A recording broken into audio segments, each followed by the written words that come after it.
فاسألوا أهل الذكر إن كنتم لا تعلمون۔ بسم اللہ الرحمن الرحیم، السلام علیکم۔ فتویٰ آن کرنٹ ایشوز کے ساتھ میں ہوں آپ کا میزبان علی امیس، اور آپ دیکھ رہے ہیں جی پیغام ٹیلی ویژن۔ امید کرتے ہیں آپ جہاں ہوں گے خوش ہوں گے، بخیر وعافیت ہوں گے، اور ہمیں بھی اپنی دعاؤں میں یاد رکھتے ہوں گے۔ حسب معمول پیر اور جمعرات کو آپ کی خدمت میں حاضر ہوتے ہیں آپ کے شرعی مسائل کا حل لے کر۔ آپ بھی اس پروگرام میں لائیو کالز کے تھرو شریک ہو سکتے ہیں۔ کرنا کیا ہے، پیغام ٹیلی ویژن کی جانب سے دیے گئے UN نمبر پہ کال کرنی ہے۔ آپ کی اسکرینس پہ بھی اس وقت شو ہو رہا ہوگا، وہ نمبر نوٹ فرما لیجئے، 04211170000، یعنی 04211170000۔ اس کے علاوہ آپ ہمیں واٹس ایپ پہ بھی ریچ کر سکتے ہیں۔ ایسے سوالات جو آپ لائیو نہیں پوچھ سکتے یا لائیو کے بعد آپ کے ذہن میں آتے ہیں، تو آپ اپنے سوالات واٹس ایپ کے ذریعے پوچھ سکتے ہیں۔ وہ بھی نمبر نوٹ فرما لیجئے، 032156520000، یعنی 032156520000۔ اس کے علاوہ آپ ہمیں یوٹیوب پہ بھی جوائن کر سکتے ہیں۔ یوٹیوب پہ پیغام.live آپ اگر لکھیں گے تو انشاءاللہ وہاں پر بھی آپ لائیو ہمیں دیکھ سکتے ہیں، اور کمنٹ سیکشن کے اندر آپ اپنے سوالات پوچھ سکتے ہیں۔ انشاءاللہ مفتیان کرام سے آپ کو جوابات مہیا کیے جائیں گے۔ اپنی شخصیات کی جانب چلتے ہیں جو کہ اسٹوڈیوز میں موجود ہیں۔ پہلی شخصیت ہمارے ساتھ موجود ہے جی فضیلت الشیخ مفتی عبدالولی خان حفظہ اللہ تعالیٰ، ہمیں خوش آمدید کہتے ہیں۔ مفتی صاحب السلام علیکم۔ وعلیکم السلام ورحمۃ اللہ۔ مفتی صاحب آپ کی طبیعت صحت کیسی ہے؟ جی الحمدللہ الحمدللہ۔ اچھا مفتی صاحب، جو آج کی ہماری ہیڈ لائنز ہیں ان کی جانب بڑھتے ہیں۔ برطانیہ میں حلال گوشت کے نام پر بڑی ہیرا پھیری پکڑی گئی، اور وہاں پر ایسا گوشت جو فروخت کر رہے تھے، مرغی کا گوشت تھا، حلال کہہ کر حرام فروخت کیا جا رہا تھا۔ اس پہ کافی جو ہے نا رپورٹ، اس وقت رپورٹ میں کہا گیا ہے کہ حلیم میاں کے گودام سے غیر حلال مرغی کی فروخت سے متعلق عدالت میں سماعت ہوئی، جس میں بتایا گیا کہ کارڈف کے ریسٹورنٹ میں حلال گوشت کے نام پر غیر حلال اور مضر صحت مرغی کا گوشت فروخت کیا گیا۔ ملزم کو سزا بھی سنائی نہیں گئی، لیکن 10 سال تک قید کی سزا کے بارے میں کہا گیا جج کی جانب سے، جوری کی جانب سے۔ اس سلسلے مفتی صاحب پوچھنا یہ ہے کہ اگر کسی شخص کو حلال گوشت کے نام پر غیر حلال گوشت کھلا دیا جائے تو اس کا گناہ بیچنے والے پر ہے، یا پھر جو بغیر جانے اس نے کھا لیا اور اس کو علم نہیں، اس پہ گناہ ہے؟ الحمدللہ رب العالمین والصلاة والسلام علی سید المرسلین وعلی آلہ وصحبہ اجمعین، اما بعد۔ اللہ سبحانہ وتعالیٰ کا یہ فضل ہے، کرم ہے انسان پر کہ جب اسے علم نہ ہو، جہل ہو، بے خبری ہو، کسی چیز کے متعلق اسے علم نہ ہو، اور بے خبری کی حالت میں، ناخبری کی حالت میں اس سے کوئی کام سرزد ہو جائے، اس پر اللہ سبحانہ وتعالیٰ اسے نہیں پکڑتا، اس کا مواخذہ نہیں ہوتا۔ چونکہ یہ جو کھانے والے لوگ ہیں تو وہ تو حلال سمجھ کے خرید رہے تھے، اور حلال سمجھ کے وہ کھا رہے تھے، اور لوگوں نے بتایا بھی یہی تھا، اور شاید وہ بیچنے والا مسلمان ہی تھا۔ جی بالکل ایسی مسلمان ہی تھا۔ تو وہ تو یہی یقین کرتے تھے کہ یہ مسلمان ہے اور دیار کفر میں اب وہ حلال چیز ہی فروخت کرتا ہے، تو بس ٹھیک ہے، وہ ادھر ہی آتے تھے اور لیتے تھے۔ تو اب جو ہے گناہ اس فروخت کرنے والے کو ہے، جس کو علم تھا، جس کو ساری بات کا پتہ تھا کہ یہ جو ہے نا حرام چیزیں ہیں اور مردار ہیں، تو یہ گناہ اسی کو ہے۔ جو بیچنے والا ہے، کھانے والے ہیں، ان پر گناہ نہیں ہے، کیونکہ ان کو یہ علم تھا ہی نہیں، اور جب علم نہ ہو، جہل ہو، بے خبری ہو، اس صورت میں بندے کی پکڑ نہیں ہوتی۔ اچھا مفتی صاحب، آپ نے ایک اور سوال ہے، اس پہ بھی روشنی ڈالنی ہے کہ لا علمی میں اگر غیر حلال گوشت کھا لیا جائے تو عام جو فہم سمجھا جاتا ہے کہ نماز، روزہ اور عبادات پہ اثر پڑتا ہے، اس صورت میں بھی اثر پڑے گا؟ یہ بعض جو بزرگ ہیں، نیک لوگ ہیں، انہوں نے اس طرح کے اپنے تجربات وہ شیئر کیے ہیں کہ بعض اوقات ایسے ہوتا ہے کہ ایک بندے سے اس نے چیز لی، وہ کھائی، وہ بندے کا مال حرام تھا، اس کے لیے تو حلال تھا، لیکن پھر بھی کچھ کیفیات کے اندر عبادت کی کیفیت میں اور اعمال میں، طور طریقوں میں تبدیلی آ گئی۔ اور بعض لوگوں نے تو یہاں تک کہا ہے کہ جب کوئی ایسا جرم ہو جائے، گناہ ہو جائے، تو اگرچہ وہ لا علمی میں ہو جائے، تو میں نے اس کا اثر کہتے ہیں دیکھا ہے اپنی سواری کے اندر، اپنے بچوں میں، اپنی بیوی میں، کہ جیسے میں گھر آیا ہوں تو وہ اثرات جو ہے نا مجھے محسوس ہو رہے تھے کہ کچھ گڑبڑ ہوئی ہے. تو یہ مال حرام، یعنی اس کا مطلب یہ ہے کہ پکڑ تو نہیں ہے، گناہ نہیں ہے اس بندے کو، لیکن اس کے بعد خراب نتائج، جیسے ایک بندہ مضر صحت کھانا کھائے، اس کو پتہ تو نہیں تھا اور اس کے کھانے پر اس کو پکڑ بھی اس کی نہیں ہوگی، تو لیکن وہ صحت کے لیے نقصان تو ایک صورت میں دے گئی. تو باہر صورت اس کے مضر اثرات کچھ نہ کچھ ہوتے ہی ہیں. اس لیے مسلمان کو چاہیے کہ وہ نہایت دقت سے کام لے، احتیاط سے کام لے. اور دیکھو مسلمان کے نام سے وہاں پر بھی لوگوں کو دھوکہ دیا جا رہا ہے، اور مسلمان ممالک کے اندر بھی ایسے ہی ہو رہا ہے. گدھوں کا گوشت، کتوں کا گوشت مسلمانوں کو کھلایا جا رہا ہے، تو احتیاط ضروری ہے. ٹھیک ہے. اچھا مفتی صاحب، ایک اور جو پوائنٹ ہے وہ یہ ہے کہ جی جو ایسے لوگ ایسا کام کرتے ہیں، یہ تو بات ہوگی کہ ہم معصوم جو ہے جنہوں نے خرید لیا اور کھا لیا. اب جو ایسا کام کر رہا ہے، حلال کہہ کر حرام بیچ رہا ہے، غلط کام کر رہا ہے، اب اسلامی نقطہ نظر سے یہ فساد فی الارض میں آ سکتا ہے، اور اس کی جو آپ کہہ سکتے ہیں شرعی سزا کیا ہونی چاہیے، اس پہ بھی آپ روشنی ڈالیے گا. فساد فی الارض تو ایک طرح سے ہے، لیکن جو فساد فی الارض وہ اس کی جو سزا ہے، اور وہ بغات کی سزا ہوتی ہے، اور وہ ان لوگوں کی سزا ہوتی ہے جو زمین کے اندر ایسا کام کرتے ہیں جس سے دوسرے لوگوں کو بہت نقصان ہو جاتا ہے.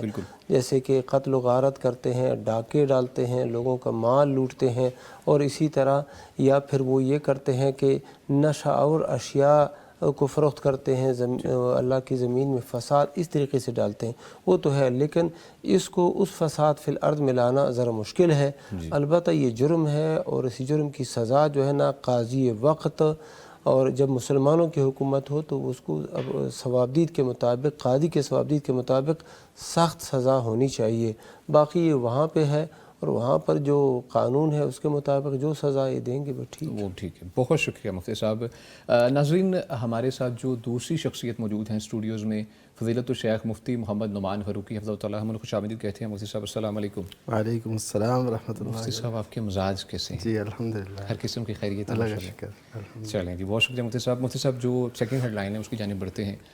ہم مسلسل پچھلے جو 3-4 پروگرام سے فلسطین کے جو معاملات چل رہے ہیں اس پہ بات کر رہے ہیں، اور بات کرنا فرض سمجھتے ہیں. ہمارے مسلمان بہن بھائی ہیں، جس طرح سے ظلم کیا جا رہا ہے ان پر، یہاں پر ہم یا تو مالی سپورٹ کر سکتے ہیں، یا بائیکاٹ کی صورت میں کر سکتے ہیں، یا بات کر سکتے ہیں. اور پلیٹ فارم ایسا ہے کہ یہاں سے لاکھوں نہیں، جی بالکل دعا بھی کر سکتے ہیں مفتی صاحب.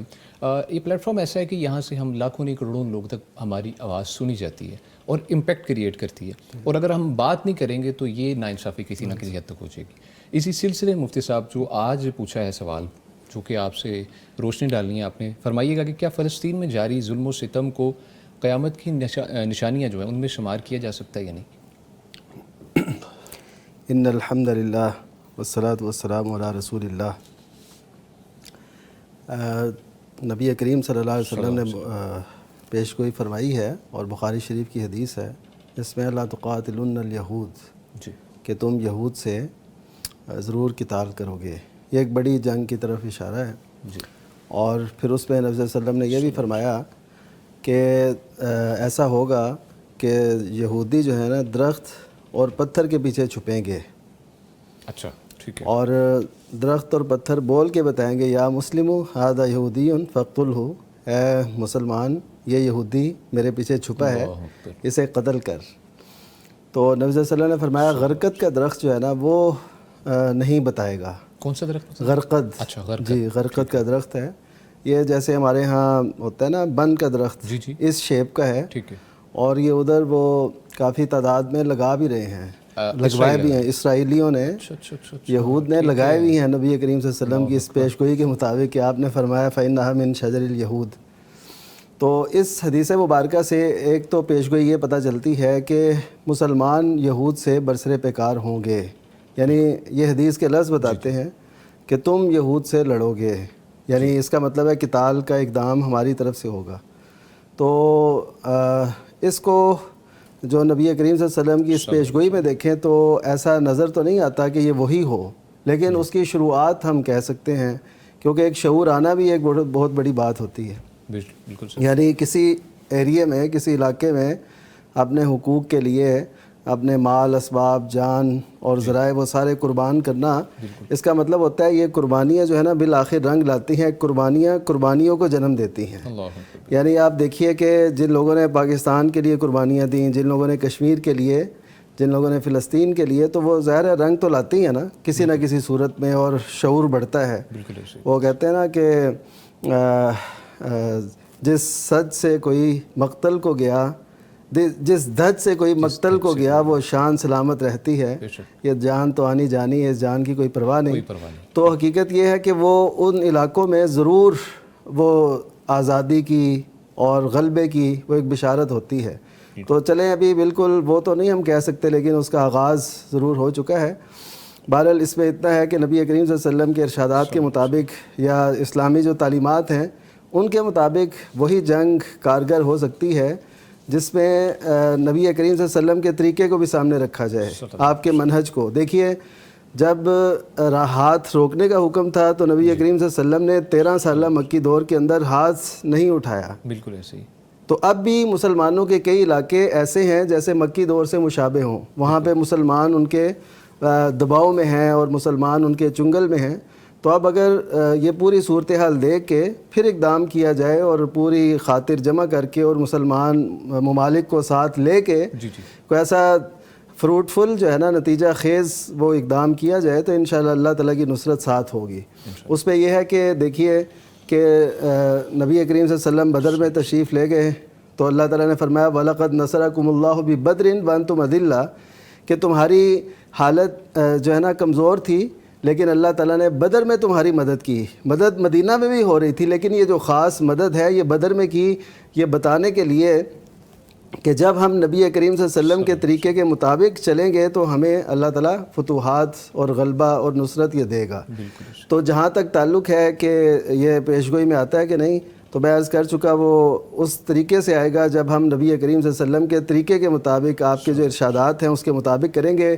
بہرحال یہ جو پورا شام کا ایریا ہے اس کے متعلق یعنی جس میں اس وقت میں اردن، سیریا اور لبنان اور فلسطین یہ چاروں جو ملک ہیں آج یہ شامل تھے، اور نبی کریم صلی اللہ علیہ وسلم نے پیشگوئی فرمائی تھی کہ آخر وقت میں شام کے جو لوگ ہیں یہ جو ہے یہ فتح بھی پائیں گے اور مسلمانوں کا آخری جو ٹھکانہ ہے وہ یہ ہوگا۔ اس کے پہلے بھی بہت سی پیشگوئیاں ہیں، اس کے بعد بھی ہیں۔ بہرحال ایک جنگ تو یہود سے ہماری ہونی ہے اور یہ موقع آنا ہی آنا ہے۔ اگر ہم کترائیں گے تو بھی آنا ہے، تو اس سے بہتر ہے کہ ہم شعور بیدار کریں، جیسے وہ تیاری کر رہے ہیں اس سے بڑھ کر ہمیں نبی کریم صلی اللہ علیہ وسلم کے فرامین کی روشنی میں تیاری کرنی چاہیے۔ جی بالکل، بہت شکریہ مفتی صاحب۔ ناظرین آپ کے لیے بھی یہ ہے کہ ہمارا بات کرنے کا مقصد یہی ہوتا ہے کہ آپ جہاں تک ہو سکے ان کی مدد کریں، آپ مالی مدد کر سکتے ہیں وہ کریں، اگر آپ دعا کے طور پہ مدد کر سکتے ہیں وہ کریں، بات کر سکتے ہیں، اویئرنیس لوگوں میں پہنچا سکتے ہیں وہ کریں، اور اس کے علاوہ آپ جتنا ہو سکے نا آپ ان کی جو اسرائیلی مصنوعات ہیں ان کا بائیکاٹ کریں۔ یہی طریقہ کار ہے ہم جس طریقے سے اپنے فلسطینی جو بھائی ہیں ان کی مدد کر سکتے ہیں۔ کالر ہیں ان کی جانب بڑھتے ہیں۔ مفتی صاحب سوالات آغاز کرنے لگا تھا لیکن کالر کی آواز آ چکی ہے۔ جی السلام علیکم۔ وعلیکم السلام۔ انجم صاحبہ ہیں لاہور سے۔ جی بہن پوچھیے، کیا پوچھنا چاہیں گی؟ میں نے پوچھنا تھا کہ میرے نا ڈیورس ہو چکی ہے۔ اچھا۔ تو میرا ظاہر ہے اب میرے پاس میاں نہیں ہے، نہ میرے پاس کوئی بیٹا ہے، میری 3 بیٹیاں، ٹھیک ہے۔ تو مجھے میرے ابو کی پینشن ملتی ہے جی۔ تو اس کے میرے پاس 5 سے 6 لاکھ روپیہ ہے، تو 1 تولہ زیور ہے تقریباً۔ اچھا اچھا۔ تو میں یہ راشن کے پیسے یا زکوٰۃ وغیرہ کے پیسے کسی کے استعمال کر سکتی ہوں؟ ٹھیک ہے جی، ٹھیک ہے جی، بہت شکریہ آپ نے کال کی۔ مفتی عبدالولی خان صاحب، مفتی صاحب فرمائیے گا۔ انہوں نے یہ پوچھا ہے کہ زکوٰۃ کے پیسے، مفتی صاحب کہہ رہے ہیں کہ میرے پاس 5-6 لاکھ پڑے ہیں، طلاق ہو چکی ہے اور خامد نہیں ہے، 3 بیٹیاں ہیں اور 1 تولہ سونا زیور کی صورت میں پڑا ہوا ہے۔ اس صورت میں کسی کی کوئی اگر زکوٰۃ یا صدقات دے تو وہ میں خرچ کر سکتی ہوں گھر کے راشن وغیرہ کے لیے؟ ہاں جی، یہ 5-6 لاکھ روپے جو ہے یہ تو الحمدللہ بڑی رقم ہے جی۔ اس طرح سونا بھی ہے 1 تولہ، تو اس صورت میں یہ مستحق زکوٰۃ تو خود نہیں ہے۔ اگر یہ 6 لاکھ روپے ان کی اپنی ملکیت ہے اور اسی طرح وہ سونا بھی ان کی اپنی ملکیت ہے، تو اس صورت میں ان کے لیے زکوٰۃ لینا اور استعمال کرنا جائز نہیں ہے۔ البتہ بیٹیاں جو ہے بیٹیاں مالک نہیں ہیں، یعنی اس 6 لاکھ روپے کی مالک وہ نہیں ہے، تو اگر ان کو کوئی دے دے زکوٰۃ تو وہ جو ہے نا ان کے لیے لینا درست ہے۔ جی مفتی صاحب، یہ ان کا جو پوائنٹ آف ویو ہو سکتا ہے میں وہ شیئر کرنا چاہ رہا ہوں کہ آپ کو پتہ ہے کہ بیٹیوں کے لیے مائیں جو ہے نا ان کے فرنیچر یا کوئی بھی معاملات ہیں اس کے لیے پیسے جوڑنا شروع کر دیتی ہیں۔ اس مد میں پاسبلٹی ہے کہ انہوں نے وہ بچیوں کے لیے رکھتی ہیں کہ کل کو مشکل وقت میں کسی معاملات میں کام آ جائیں، اس صورت میں بتائیے گا۔ ہاں، جب تک ان پیسوں کو اس مد میں استعمال نہ کیا جائے جی تو اس وقت تک ان پیسوں کو وہ حکم نہیں ملتا، یعنی اگر یہی پیسے لے کے ان کے فرنیچر اور دیگر سامان جہیز کا سامان خریدا جائے تو پھر تو وہ حکم بدل جائے گا، لیکن جب تک یہ پیسے نقد پڑے ہوئے ہیں اور ان کا ارادہ ہے کہ ان پیسوں سے ہم نے یہ کام چلانا ہے یہ کام چلانا ہے، لیکن ابھی تک چلایا نہیں ہے ان پیسوں سے، تو اب یہ ان کی مالک ہیں اور یہ صاحب نصاب ہیں، خود ان پہ لازم ہے کہ یہ سال گزرنے پر ان کی زکوٰۃ ادا کریں گے۔ ٹھیک ہے جی، بہت شکریہ مفتی صاحب۔ مفتی نعمان فاروقی صاحب، مفتی صاحب اچھا تھوڑی سی جی آپ جو لوگوں کا نقطہ نظر ہے نا، بالکل مفتی صاحب وہ اصل میں یہ سوال جو ہم سے ہوتا ہے نا عموماً وہ اس وجہ سے ہوتا ہے کہ بچیاں یتیم ہیں بالکل یا بچے یتیم ہیں، اور اگر عورت اپنا وہ پینشن اور اپنا وہ سرمایہ خرچ کرتی رہے گی حتیٰ کہ اللہ کے راستے میں دیتی رہے گی تو وہ تو ختم ہو جائے گا ایک وقت، یعنی اس کی زکوٰۃ دینا شروع کر دے تو وہ تو ختم ہو جائے گا۔ تو یہ اس کو کلیئر کرنا بڑا ضروری ہے، وہ یہ ہے کہ نبی کریم صلی اللہ علیہ وسلم نے فرمایا کہ ما نقصت صدقۃ من مال، کہ صدقہ کرنے کی وجہ سے مال میں کمی نہیں ہوتی۔ بس کاش ہمیں یہ یقین آ جائے نا تو اللہ تعالیٰ پتہ نہیں کہاں کہاں سے ہمیں نوازے اور کس کس طرح سے مدد ہو۔ ہم یعنی ظاہر دیکھیے بہت کچھ جمع کر کے بھی ہم اتنے جو ہے نا اللہ تعالیٰ پر ایمان یقین کی کیفیات میں نہیں ہوتے۔ تو صحابہ کرام رضی اللہ عنہم اور حدیث مبارکہ کی اگر ہم روشنی دیکھیں تو آپ نے فرمایا کہ یہ جو کھانا کھا رہا ہوں جو دعا ہے آخر میں الحمدللہ الذی رزقنی ھذا الطعام من غیر حول منی ولا قوہ، جس نے مجھے یہ کھانا کھلا دیا ہے نا تو میری اس پہ کوئی طاقت اور قوت نہیں تھی، تو اللہ تعالیٰ تو عطا کر رہا ہے۔ تو اس وجہ سے ہمیں یہ ذہن رکھنا چاہیے کہ زکوٰۃ دیں گے خرچ کریں گے تو اللہ تعالیٰ اور دے گا، اللہ اور سبب پیدا۔ ٹھیک ہے جی، بہت شکریہ مفتی صاحب۔ ناظرین آپ کے سوالات اور آپ کی کالز کا سلسلہ جاری ہے، ملتے ہیں ایک چھوٹی سی بریک کے بعد۔ ویلکم بیک جی، گفتگو کا سلسلہ آگے بڑھاتے ہیں۔ آپ کو بتاتے چلیں کہ آپ اس پروگرام میں لائیو کالز کے تھرو شریک ہو سکتے ہیں۔ کرنا کیا ہے، پیغام ٹیلی ویژن کی جانب سے دیے گئے UN نمبر پہ کال کرنی ہے۔ آپ نمبر نوٹ فرما لیجیے 0421117000، یعنی 0421117000۔ اس کے علاوہ آپ ہمیں واٹس ایپ پہ بھی جوائن کر سکتے ہیں، لیکن وہ آپ کو ان کے جوابات پروگرام کے بعد مہیا کیے جائیں گے۔ آپ نمبر نوٹ فرما لیجیے 0321565200، یعنی 0321565200۔ اس کے علاوہ آپ ہمیں یوٹیوب پہ بھی جوائن کر سکتے ہیں، لائیو کمنٹ سیکشن میں اپنے سوالات پوچھ سکتے ہیں، مفتیان کرام سے انشاءاللہ ان کے جوابات آپ کو مہیا کیے جائیں گے۔ مفتی عبدالولی خان صاحب، مفتی صاحب آپ کی جانب بڑھتے ہیں، فرمائیے گا کہ ایک ویڈیو میں اصحاب کہف کا کوئی وظیفہ بتایا گیا تھا جس سے سارے مسئلے حل ہوتے ہیں، کیا یہ بات درست ہے؟ جی مفتی نعمان فاروقی صاحب آپ کی جانب بڑھوں گا میں۔ جی ایسا ہے کہ اصحاب کہف کیونکہ وہ اللہ تعالیٰ کے بڑے برگزیدہ لوگ تھے اور اللہ کے ولی تھے جن کی خاطر اللہ تعالیٰ نے بہت سے اپنے انعامات اور معجزات دکھائے، بلکہ تو ان میں ایسا ہے کہ لوگوں نے پھر ان کے حوالے سے کئی باتیں مشہور کیں جو سندن ثابت نہیں ہیں۔ خصوصاً ان میں یہ بھی ہوتا ہے کہ اصحاب کہف کا نام اور ان کے کتے کے نام تک وہ لوگ لیتے ہیں، بلکہ اس کے تعویذ لکھے جاتے ہیں اور وہ پھر باندھے جاتے ہیں اور اس سے پھر سمجھا جاتا ہے۔ یہ اصل میں یہ تو ہمیں جو کرنے والا کام ہے وہ یہ ہے کہ ہم یہ دیکھیں کہ اصحاب کہف جو تھے انہوں نے کیسا عقیدہ اختیار کیا، کیا ان کا کردار تھا، کیا ان کا عمل تھا، کیسے انہوں نے قوم کو سمجھایا، اور کیسے وہ ہے تو نوجوان ہی تھے لیکن انہوں نے کیسے اللہ تعالیٰ کے دین کو سمجھا اور اس کے لیے پھر اپنی قوم سے ٹکر لی اور پھر علیحدہ ہوئے ان سے اور اپنی جانوں کو تحفظ بھی دیا، ان کو دعوت بھی دیتے رہے۔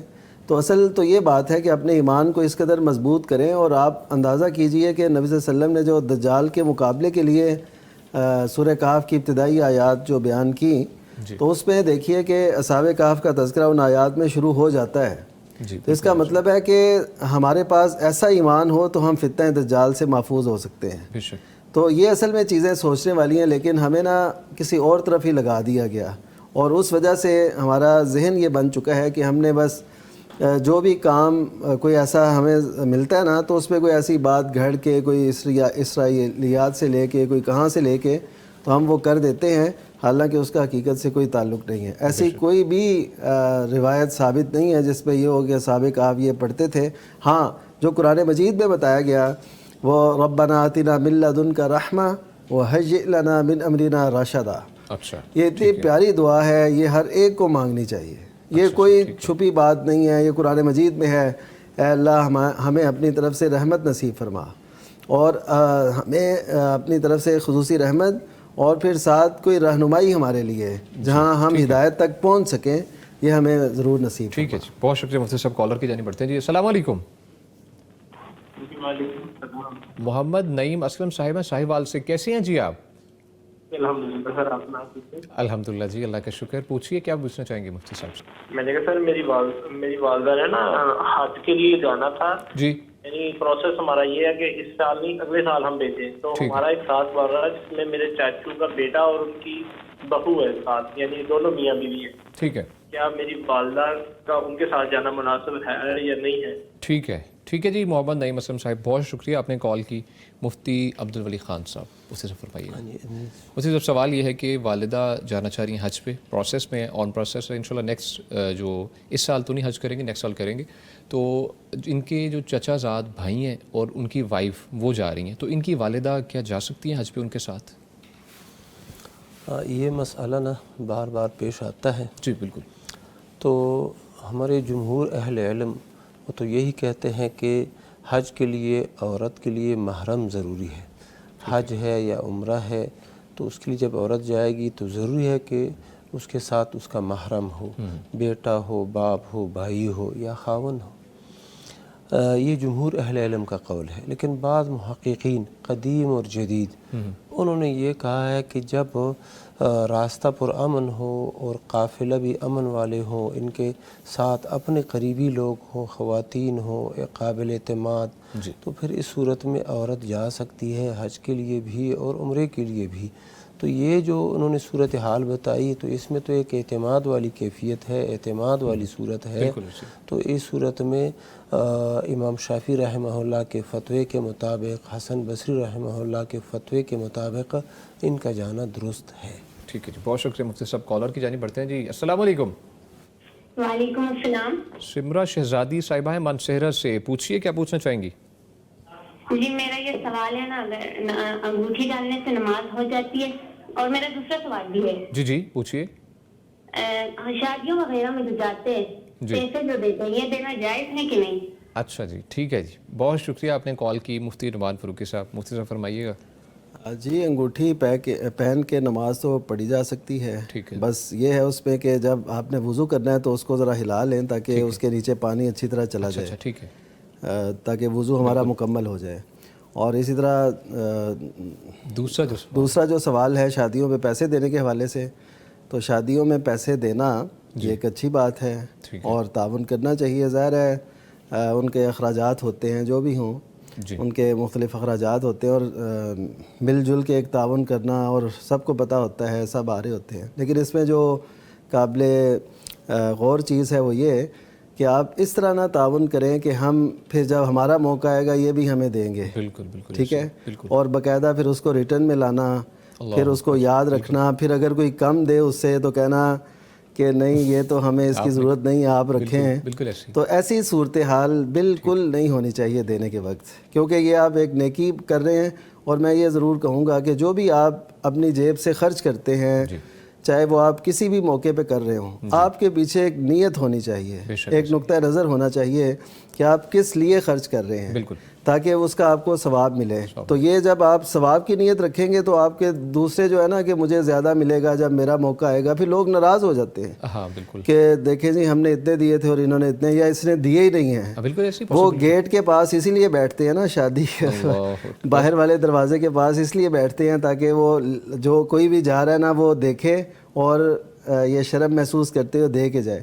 تو ایسے تصورات غلط ہیں, یعنی نہ دینے والوں کو نہ لینے والوں کو, لینے والے کو للچائی نظریں نہیں ہونی چاہیے اور دینے والوں کی ایسی امید. جی ہدیتاً اور تحفتاً دینا چاہیے. ہاں ہدیتاً تحفتاً. اچھا مفتی صاحب بتائیے گا ہدیتاً اور تحفتاً اس میں فرق کیا ہے؟ ایک تو ہے کہ ہم لسٹ تیار کرتے ہیں کہ ذہن میں رکھتے ہیں مائنڈ سیٹ کہ میں نے دیے ہیں مجھے اتنے آئیں گے ہمارے, اور ہدیہ اور تحفہ از اے ڈفرنٹ تھنگ. نہیں ہدیہ اور تحفہ, ہدیہ عربی میں ہے, تحفہ ہم اسے اردو میں کہتے ہیں. اس میں ہم بیک نہیں ہم اسے لے سکتے. ہاں یعنی دیکھیے جب کوئی دے رہا ہے نا تو وہ یہ کبھی بھی امید نہ رکھے کہ مجھے یہاں سے کچھ ملنا ہے اس وجہ سے میں دے رہا ہوں, اور زیادہ کی امید رکھنا یہ تو ممنوع ہے. یہ تو ایسے ہی ہے جیسے کوئی بندہ قرض دے اور پھر زیادہ لینے کی توقع رکھے. اگرچہ ہم اس کو سود تو نہیں کہہ سکتے لیکن یہ ایک اچھی سوچ نہیں ہے, ایک مسلمانہ سوچ نہیں ہے.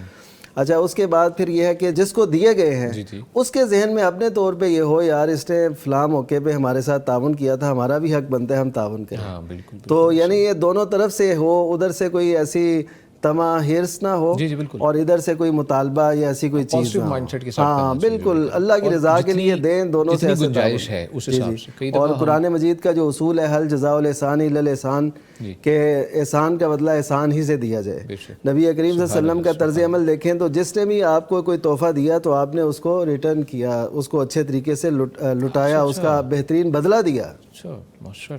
حتیٰ کہ حضرت عباس رضی اللہ تعالیٰ عنہ کو عبداللہ بن ابی نے جب قیدی ہوئے تھے نا حضرت عباس رضی اللہ تعالیٰ عنہ, قمیض دی تھی تو نبی کریم صلی اللہ علیہ وسلم نے آخری وقت میں اپنی قمیض منافقوں کے سردار راس المنافقین عبداللہ بن ابی کو اپنی قمیض دی. تو اس سے شارحین نے یہ لکھا ہے کہ اس وجہ سے دی تھی کہ حضرت عباس کو عبداللہ بن ابی جو منافق تھا اس نے اپنی قمیض دی تھی, تو آپ نے اس کا یہ بدلہ اس انداز سے چکایا.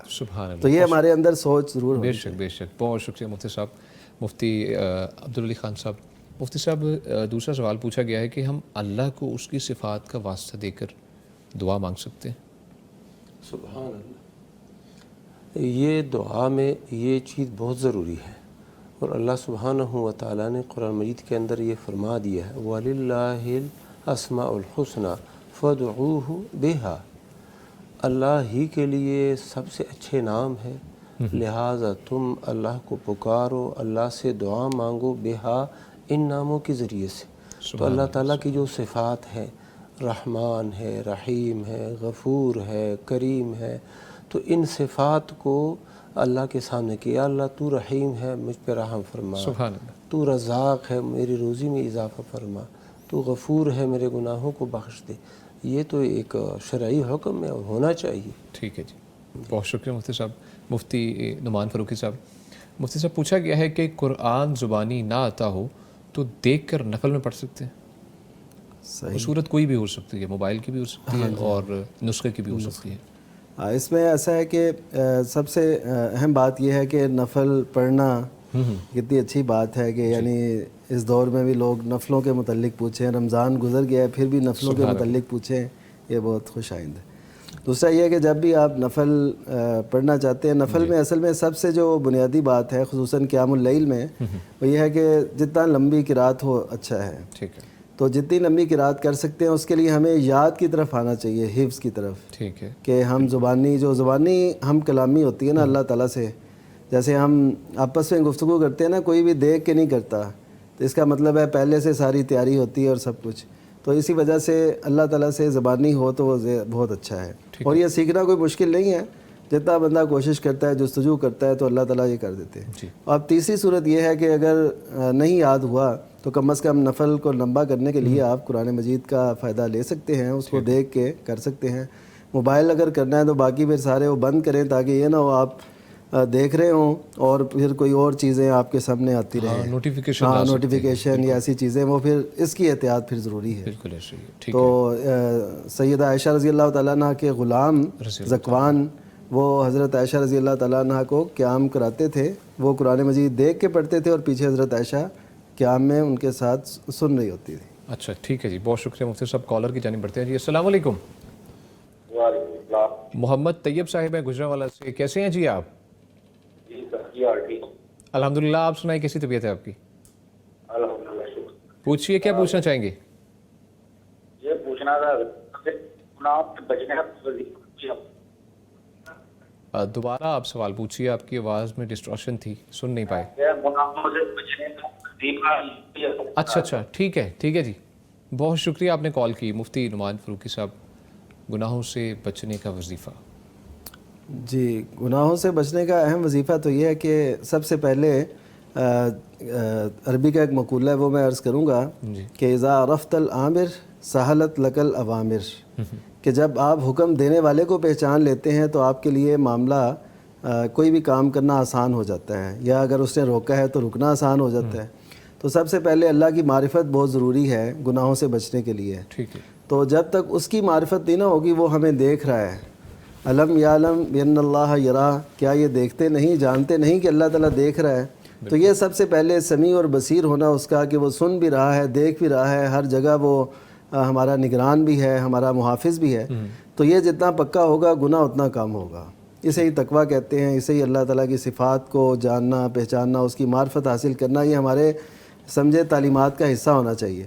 دوسری بات یہ ہے کہ جب بھی آپ وہ گناہ کرنے لگیں تو یہ سمجھیں کہ آپ کا اس کا پورا حساب ہوگا، آپ کو حساب دینا پڑے گا، مجھے حساب دینا پڑے گا، اور اس کا خمیازہ بھگتنا پڑے گا۔ اگرچہ وہ گناہ آج مجھے کوئی لذت بھی دے، وہ پیسے ہیں یا کوئی بھی جسمانی لذت یا ایسی کوئی، تو کل کو اس کا حساب بھی دینا ہوگا۔ لذت تو چلی جائے گی لیکن اس کا بوجھ رہ جائے گا۔ تو یہ ایسے تصورات ذہن میں رکھیں، اور پھر وہی دعا اللہم انی ظلمت نفسی ظلما کثیرا ولا یغفر الذنوب الا انت فاغفر لی مغفرۃ من عندک وارحمنی انک انت الغفور الرحیم۔ یہ جو دعا سیدنا ابوبکر صدیق رضی اللہ عنہ پوچھی تھی کہ میں نماز میں کون سی دعا کروں، تو نبی کریم صلی اللہ علیہ وسلم نے یہ بتائی تھی۔ تو یہ کرنے سے گناہوں سے نفرت، اور جو ہم نماز کے آغاز میں دعا کرتے ہیں اللہم باعد بینی و بین خطایا کما باعدت بین المشرق والمغرب، اس کو بھی اپنے ذہن میں رکھیں کہ اللہ میرے اور میرے گناہوں کے درمیان ایسی دوری ڈال دے جیسے مشرق اور مغرب کے درمیان ہے۔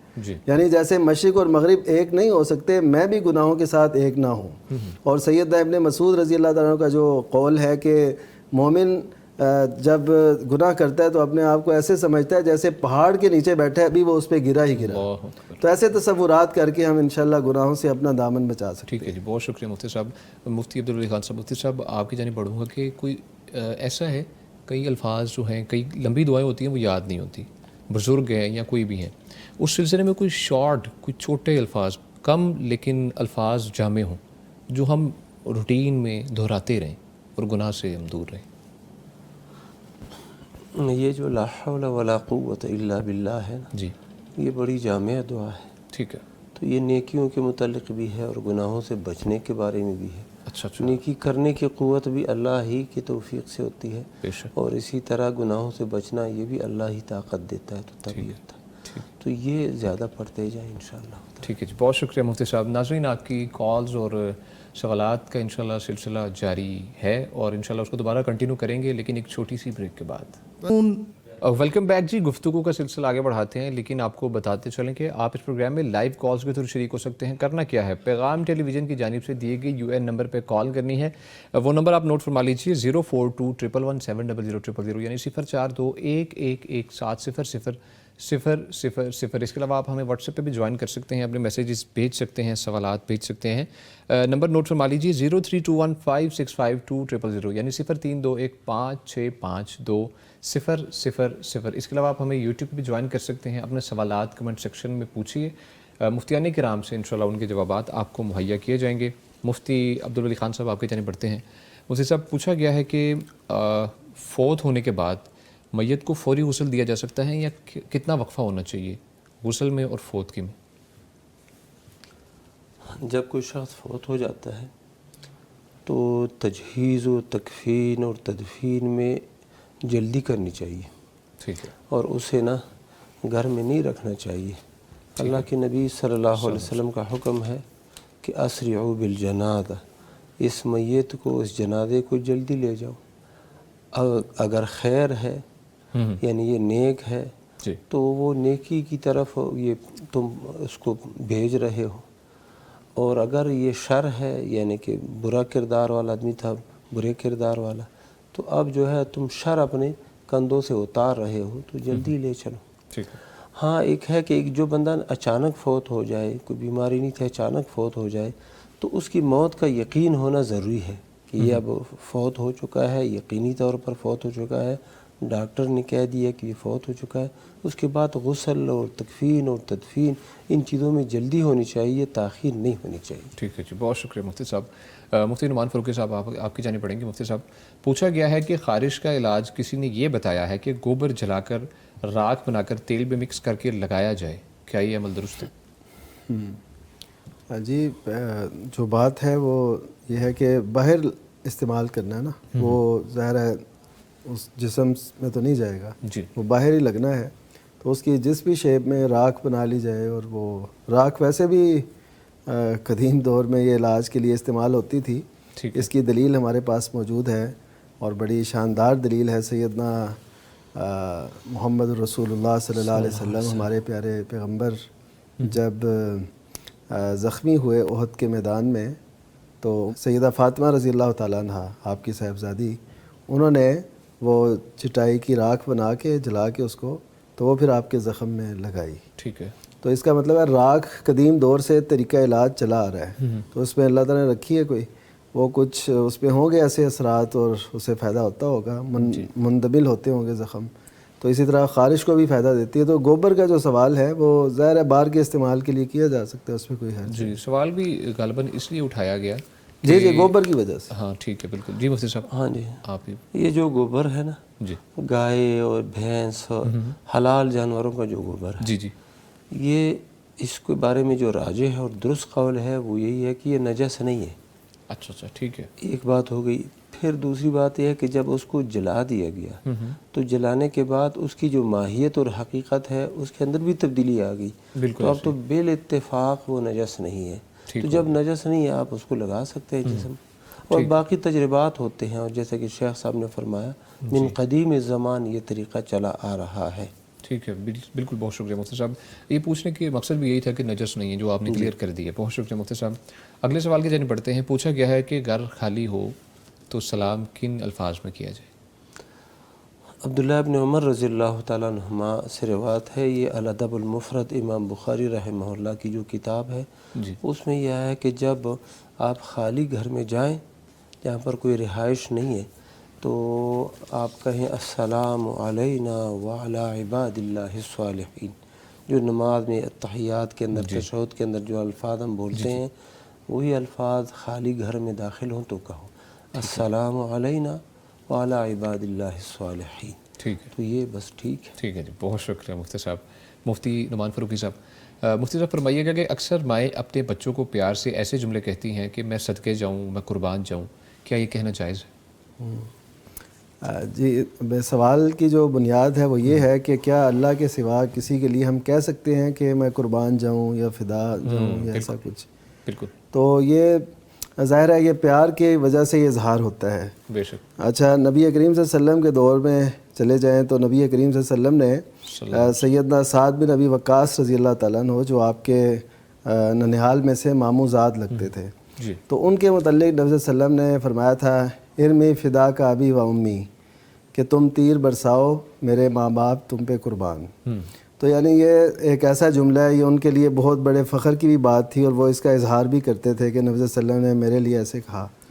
اور اسی طرح صحابہ کرام تو پھر نبی کریم صلی اللہ علیہ وسلم کو اکثر یہ کہا کرتے تھے کہ فدا کا ابی و امی، میرے ماں باپ آپ پہ قربان۔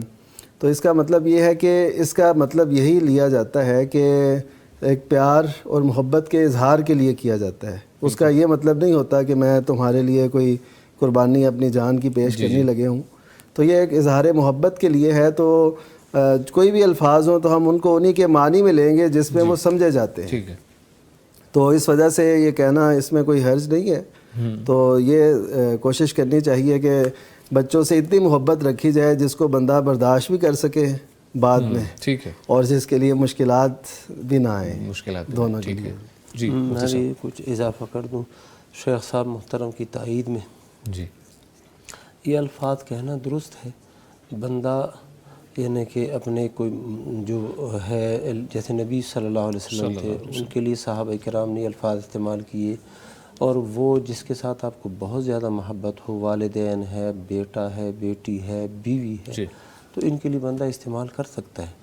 یہ ابو طلحہ رضی اللہ تعالیٰ عنہ صحابی جلیل ہے، جب غزوہ خیبر سے واپس آ رہے تھے اللہ کے نبی صلی اللہ علیہ وسلم، تو ایک دفعہ ایسے ہوا کہ وہ جس اونٹنی پر سوار تھے وہ اونٹنی جو ہے نا گرنے لگی، وہ گری تو نبی صلی اللہ علیہ وسلم کو بھی تھوڑی سی چوٹ آئی، اور صفیہ رضی اللہ تعالیٰ عنہ کو پیچھے بٹھایا ہوا تھا، وہ بھی گر پڑی۔ تو اس صحابی نے کیا الفاظ بولے، جعلنی اللہ فداک یا رسول اللہ، میں تجھ پہ قربان جاؤں اے اللہ کے رسول، اما اصابک شیء، آپ کو کوئی تکلیف تو نہیں پہنچی؟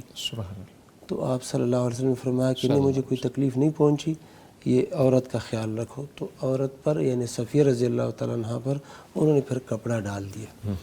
تو اسی طرح ابو بکر صدیق رضی اللہ تعالیٰ عنہ نے نبی صلی اللہ علیہ وسلم سے کہا فدیناک بأبی و امی، میرے ماں باپ تجھ پہ قربان۔ تو یہ الفاظ کہے جا سکتے ہیں، کہنے میں کوئی حرج نہیں ہے، لیکن ایک توقیر اور تعظیم اور محبت کی بنیاد پر۔ ٹھیک ہے جی، بہت شکریہ مفتی صاحب۔ سوال کی جانب بڑھتے ہیں۔ پوچھا گیا ہے کہ میرا دفتر مسجد سے اوپر والے فلور پر ہے، میں نماز پڑھتی ہوں تو امام صاحب پیچھے ہوتے ہیں، میری نماز فاسد تو نہیں ہوگی؟ اچھا، یعنی سوال کی تفصیل اگر میں پوچھوں جی جی، وہ یہ ہے کہ یہ جو خاتون ہے جی اپنے گھر میں وہ نماز پڑھ رہی ہوتی ہے، آفس میں نماز پڑھ رہی ہوتی ہے، اور نیچے مسجد ہے، مسجد ہے اور بالکل اسی امام کے پیچھے اقتداء کر رہی ہوتی ہے، جی اس کے بالکل پیچھے نماز پڑھ رہی ہوتی ہے، نماز باجماعت میں بالکل ایسے یہ شامل ہو رہی ہوتی ہے، بالکل ایسے لیکن اس کا جو کھڑے ہونے کا مقام ہے وہ تھوڑا سا آگے ہے، امام صاحب سے امام صاحب کے آگے۔ تو کیا نماز فاسد ہوتی ہے کہ نہیں ہوتی؟ تو نماز تو بالکل نہیں فاسد ہوتی۔ ٹھیک ہے، زیادہ سے زیادہ بعض اہل علم کی نزدیک یہ مکروہ والی صورت ہے، نماز فاسد نہیں ہوتی، اس کی نماز بالکل درست ہے۔ ٹھیک ہے، اور بعض اہل علم جیسے کہ یہ موالک ہے، امام مالک رحمہ اللہ ہے، وہ تو کہتے ہیں کہ اس طرح تقدم جو ہے یہ ہو جائے تو کوئی حرج بھی نہیں، اور عذر کی صورت میں تو سب کہتے ہیں کہ کوئی حرج نہیں ہے، نماز فاسد بھی نہیں ہے، نماز درست ہے، اور یہ ایک عذر ہے، ان کا دفتر اوپر ہے اور یہ چاہتی ہے کہ امام کے ساتھ ہی نماز پڑھے، ان کی آواز بھی ان تک سنائی دیتی ہے اور رکوع سجود کا بھی ان کو پتہ چلتا ہے، تو ٹھیک ہے۔ اچھا مفتی صاحب، اس کو ہم جماعت کے ساتھ نماز تصور کر سکتے ہیں اگر اس طرح پڑھی جائے؟ ہاں بالکل، یہ جماعت کی نماز ہی ہے۔ اچھا اچھا ٹھیک ہاں یہ جماعت کی نماز ہی ہے، اور جماعت کی وجہ اسی وجہ سے تو وہ پوچھ رہی ہے، اگر جماعت کی نماز نہ ہو تو پھر آگے ہو پیچھے ہو پھر۔ اچھا مفتی صاحب، ایک اور اس میں سوال ہے، کئی جو مرد حضرات ہیں وہ اگر ایسا کرتے ہیں کہ آواز ان کو سنائی دے رہی ہے، گھر ہے، آفس ہے یا کوئی بھی جگہ ہے، اور وہیں پر وہ نماز بالکل جماعت کے ساتھ اس کے پیچھے امام جیسے جیسے کر رہے ہیں، اس صورت میں مرد کے لیے کیا حکم ہے؟ مردوں کے لیے تو حکم یہ ہے کہ وہ مسجد میں جائیں، بالکل ایسے ہی، ٹھیک ہے، اور مسجد کی جماعت میں شامل ہو جائیں۔ ہاں اگر ایسی صورت بن گئی ہے کہ مسجد بھر گئی ہے، جی ابھی تنگ پڑ گئی ہے، اور وہ جائیں گے بھی تو یا گلی میں کھڑے ہوں گے یا کسی ایسے جگہ میں، تو وہ پھر پڑھ سکتے ہیں اپنے آفس میں، وہ امام کی اقتداء کرتے ہیں۔ ٹھیک ہے جی، بہت شکریہ مفتی صاحب۔ اچھا، اس میں ایک اور بات جو ہے نا وہ یہ ہے ضرور مفتی صاحب کہ لوگ اس بارے میں جو ہے نا امام کا آگے ہونا، اس بارے میں یعنی نبی صلی اللہ علیہ وسلم نے فرمایا ہو کہ تم نے امام کو لازماً اپنے سے آگے کرنا ہے اور سب نے پیچھے ہونا ہے، یعنی اس بارے میں کوئی نص نہیں باقاعدہ طور پہ آئی۔ اچھا، جو بھی ہے وہ ائمہ کے اقوال ہیں، اس وجہ سے اس میں گنجائش موجود ہے بیسکلی۔ اور اب مسجد نبوی میں پہلے وہ آگے وہ لگتے رکھتے تھے کہ اس سے آگے کوئی نہ جائے کیونکہ یہ امام کے محاذات میں ہے، یعنی ان کے برابر آتا ہے، لیکن اب انہوں نے کیا کیا، وہ ختم کر دیا اب آگے، یعنی انہوں نے ایسے سمجھے کہ جب اس پہ تحقیق کی، غور کیا، تو اس بارے میں کوئی بھی ایسا نبی صلی اللہ علیہ وسلم کی نص کوئی فرمان ایسا نہیں ہے جس میں یہ ہو کہ امام کو تم نے ہمیشہ آگے ہی رکھنا ہے۔ ایسی صورت میں جیسے ہو جاتا ہے یا جس طرح سوال ہوا حرم مدنی میں، مکی میں، تو اس میں خیر ہے کوئی۔ ٹھیک ہے ٹھیک ہے جی، بہت شکریہ مفتی صاحب۔ کالر کی جانب کرتے ہیں جی، السلام علیکم۔ وعلیکم السلام۔ شمائلہ صاحبہ ہیں اکاڑا سے، جی بہن پوچھیے، کیا پوچھنا چاہیں گی؟ جی میں نے مفتی صاحب سے یہ سوال تھا کہ کشادہ گھر کے لیے کون سی دعا کس وقت پڑھنی چاہیے اور یہ وضو کے دوران پڑھی جا سکتی ہے؟ اچھا جی ٹھیک ہے جی، بہت شکریہ آپ نے کال کی مفتی عبدالولی خان صاحب۔ مفتی صاحب کشادہ گھر کے لیے کون سی دعا پڑھی جائے اور وضو کی حالت میں پڑھی جائے یا کیسے پڑھی جائے؟ اللہ اکبر، یہ تو شیخ صاحب نے نا گزشتہ دفعہ بھی بتایا بالکل کہ اللہم اغفر لی ذنبی ووسع لی فی داری وبارک لی فی رزقی، جی تو یہ یعنی کہ اللہ میرے گناہوں کو معاف فرما، جی میرے گھر کے اندر وسعت عطا فرما، بالکل، اور اسی طرح میری روزی میں برکت ڈال دے۔ تو یہ دعا گھر یعنی وضو کی حالت میں، وضو بغیر وضو کی حالت میں، وضو کرتے وقت، یہ بھی بعض روایت میں ایسے آتا ہے نا کہ یہ دعا بندہ پڑھے کب؟ جب وضو کر لے، ٹھیک ہے، وضو کرنے کے بعد۔ وہ روایت میں کلام ہے، سند اس کی ضعیف ہے، باقی یہ ہے کہ وضو کے دوران، وضو کے بعد، اور اسی طرح ہر حالت میں بندہ یہ دعائیں پڑھتا رہے، اللہ تعالیٰ کرم فرمائے گا۔ ٹھیک ہے جی، بہت شکریہ مفتی صاحب۔ مفتی نعمان فاروقی صاحب، مفتی صاحب پوچھا گیا ہے کہ ہمارے ہاں لاڑکانہ میں لوگ گروی پر مکان اور دکان لیتے اور دیتے ہیں، کیا یہ چیز درست ہے مفتی صاحب؟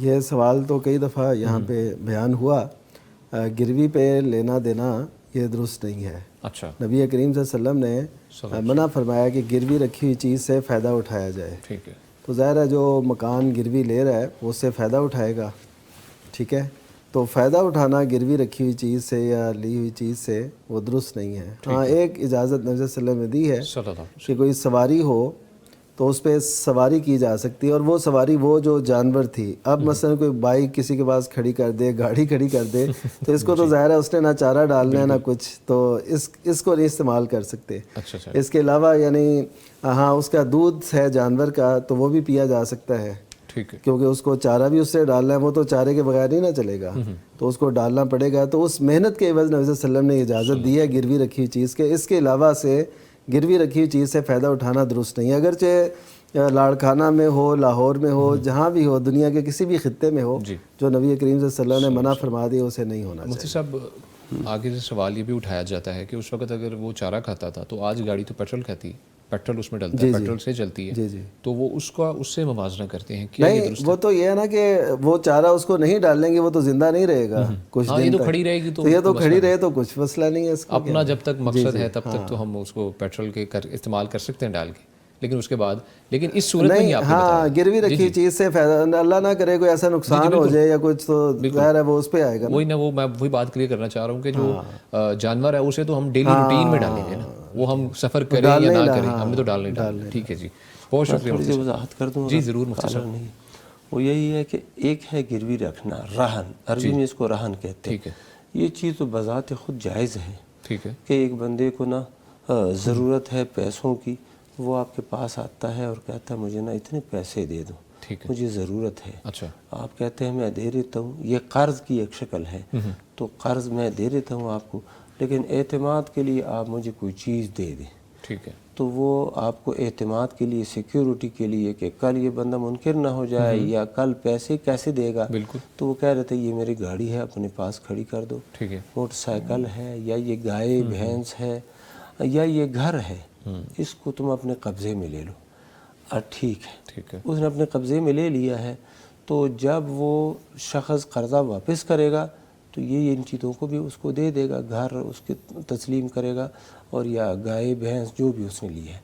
ہاں جو گائے ہے، بھینس ہے، اس کا دودھ یہ پی سکتا ہے، کیونکہ اس کو چارہ کھلانا بھی اس کی بھی ذمہ داری ہے۔ بالکل ایسے ہی، گھوڑا ہے، اس کے اوپر یہ سواری بھی کر سکتا ہے، کیونکہ اس کو چارہ بھی یہی کھلائے گا۔ بالکل ایسے ہی، اس کے علاوہ جو مکان ہے، مکان سے یہ فائدہ نہیں اٹھا سکتا، یہ اس میں رہ نہیں سکتا، کیونکہ اس نے تو قرضہ دیا ہوا ہے اس بندے کو، اور قرضے سے فائدہ اٹھانا، کل قرض جر نفعا فہو ربا، یہ فقہی قاعدہ ہے بہت زبردست، کہ جو بھی قرض وہ نفع کھینچے، آپ نے کسی کو قرض دیا ہے اور اس کے نتیجے میں آپ نفع لے رہے ہیں تو یہ ربا ہے، یہ سود ہے۔ تو اب پیسے تو آپ کو صحیح سالم ملیں گے، 10 لاکھ روپے دیا ہے اس کو بطور قرضہ کے، تو